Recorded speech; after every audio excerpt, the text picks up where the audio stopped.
Now, in less than half an hour, the confirmation hearing for Timothy Geithner, President Obama's choice for Secretary of the Treasury, will begin at the Senate. To give us a preview, Congressman Ron Paul, Republican representative from Texas, joins us from Washington, D.C. Congressman Paul is a ranking member of the House Financial Services Committee. Congressman, thank you so much for joining us. Let me first get your take. It seems like the Republicans are going to put on the kid gloves here for Timothy Geithner.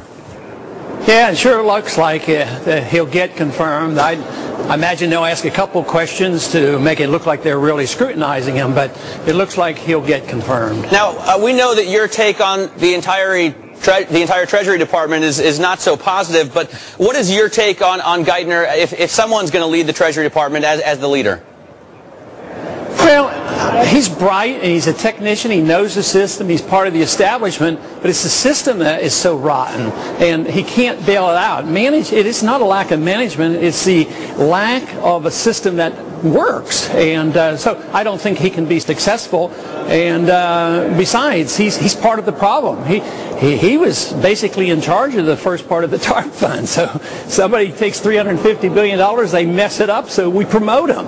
And he's generally been able to do that over his career. I mean, things don't go well, he usually gets promoted, and it looks like that's going to happen again. Is this, I mean, we're looking for a platform of change from President Obama.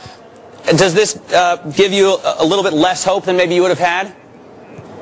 Yeah, I had very little hope, and if you can get less hope, I would say so. I mean, whether it's foreign policy or monetary policy, fiscal policy, regulatory policy, it's all the same. There are no changes because basically the leadership, philosophically speaking and politically speaking, of the Democrats and the Republicans are interventionists, whether it's intervention overseas in military or in the financial segment, and they both endorse the monetary system. They don't really challenge the Federal Reserve. That what has to be challenged is this principle of fractional reserve banking, where debt is pyramided. That's the problem, and it has to be unwound, and a new system has to be devised.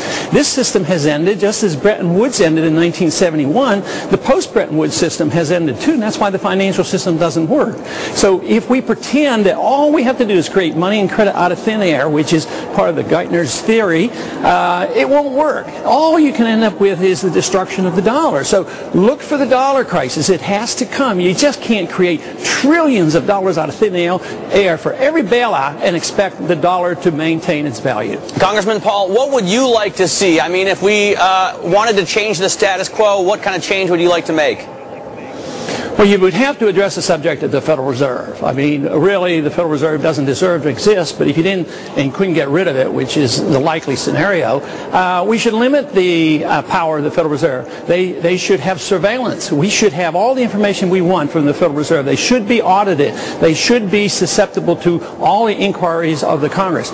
And eventually, as soon as possible, though, the privilege of creating money out of thin air to monetize debt has to end. This whole idea that you can do central economic planning by manipulating interest rates is a fallacy. We have depended on this for too long. We believe the Federal Reserve, by creating credit and giving us artificially low interest rates, is the road to great wealth. And it isn't. It's the road to a disaster. Congressman, only about 10 seconds left. Let me just ask you, is there any optimism for more transparency under this administration? Slightly, because I talk a lot with Chairman Frank, and he and I share the view that there should be more surveillance, and we are going to have a hearing in February on this subject.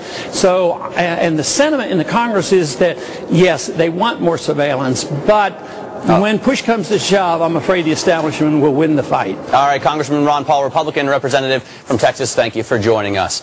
Now, President